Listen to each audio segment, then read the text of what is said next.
Les premiers secours. Sachez que même si vous n'êtes pas médecin et si vous n'avez pas suivi de formation aux gestes qui sauvent, vous devez porter secours. Et dans ce thème, vous apprendrez les gestes à faire et à ne pas faire. Sachez également que désormais, lors de l'épreuve pratique du permis de conduire, vous avez une question portant sur les premiers secours. 3 lettres à retenir.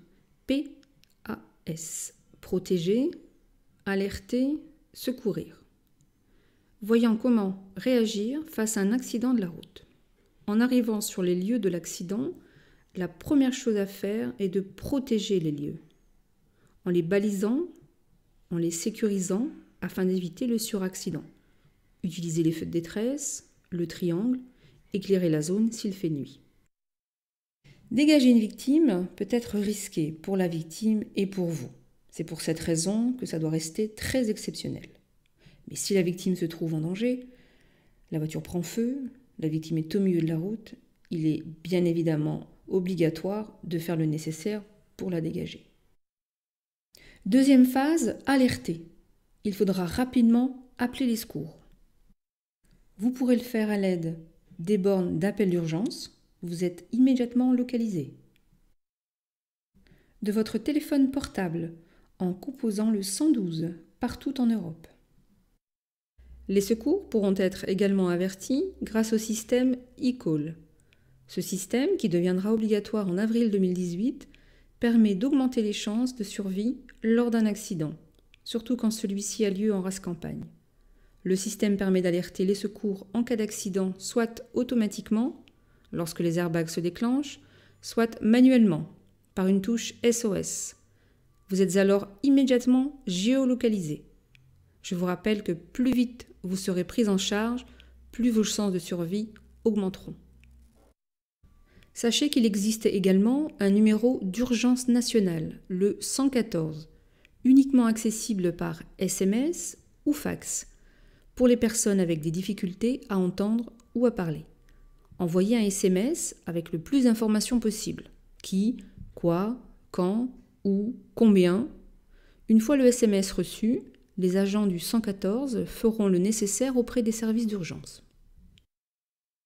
Il va falloir donner un maximum d'informations sur l'état des victimes, sur le lieu, sur le type de véhicule.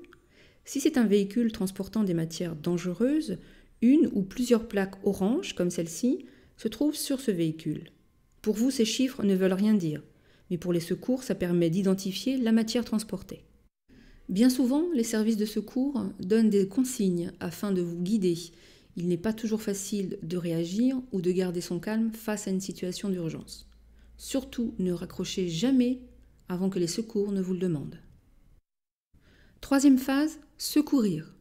Selon la situation, vous allez devoir parfois effectuer des gestes simples ou mettre en pratique les consignes que les secours vous auront données si l'état de la victime le nécessite. En cas d'hémorragie, c'est-à-dire quand le sang ne s'arrête pas de couler, il faudra comprimer l'endroit en appuyant fortement avec la paume de la main, en ayant pris soin de mettre un tissu propre. Et ce, jusqu'à ce que les secours arrivent. Sachez qu'une hémorragie entraîne une perte de sang abondante et une détresse circulatoire qui menace la vie de la victime. Les traumatismes sont soit des fractures, des entorses, des luxations, mais peuvent aussi se trouver au niveau des organes. Ils occasionnent parfois des douleurs vives, des gonflements ou une impossibilité de bouger. Ne prenez aucun risque en déplaçant la victime. Réconfortez-la et respectez les recommandations des secours jusqu'à leur arrivée. Sachez que ces traumatismes peuvent entraîner des complications neurologiques, comme une paralysie respiratoire ou circulatoire. On parlera de perte de connaissance lorsque la victime ne répond pas aux questions. Reste immobile, mais respire. Une personne inconsciente qui reste sur le dos est en danger. Vous devez la placer sur le côté. Pour ceux qui ont suivi une formation aux gestes de secours, on appelle cette position PLS, position latérale de sécurité. Cette position permet aux éventuels liquides, gastriques ou sang, de ne pas s'écouler dans les poumons. Sur le dos, la langue pourrait aussi gêner. Surveillez également sa respiration. Regardez si le ventre et la poitrine bougent ou approchez-vous de la victime pour sentir l'air qui sort par son nez ou sa bouche. Attention, dans les questions, parfois vous vous faites piéger. Une personne inconsciente respire, donc pas de massage cardiaque ni de défibrillateur, vous lui aggraveriez son état. Une personne est en arrêt cardiaque lorsque son cœur ne bat plus et ne respire plus. Il faudra alors réagir très vite. Appelez les secours et suivez les instructions pour pratiquer une RCP, réanimation cardio-pulmonaire.